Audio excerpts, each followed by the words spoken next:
The mystery of bell lap, unveiled. Hello, language enthusiasts. Today, we're diving deep into a phrase you might hear during sports events or even in some unexpected contexts. Bell lap. Are you curious about its meaning and how to use it? Stick around, and we'll unravel this for you.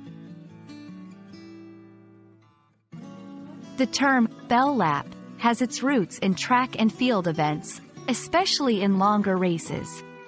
In these races, as the athletes approach the final lap, a bell is rung to signify the commencement of the last round. This alerts the athletes that they are on their last stretch and should give it their all. Bell lap, therefore, refers to the last lap of a race after the bell has rung. Outside the racetrack, bell lap has taken on a metaphorical meaning. It can be used in various contexts to refer to the final stages or the home stretch of an event or task. For example, if someone is close to finishing a project, they might say, "I'm on my bell lap now," implying they are in the final phase and about to complete it. To give you a clearer picture, here are some examples.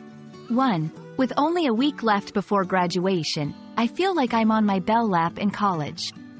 2. We're in the bell lap of the election, and every vote counts. 3. As the team approached the deadline, they knew they were in their bell lap and had to give it their best. And there you have it. Now you're equipped with the knowledge of the phrase, bell lap, and how to use it in different contexts.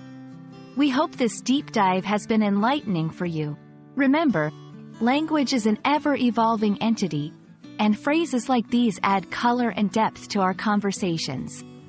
Happy learning, and see you in the next video.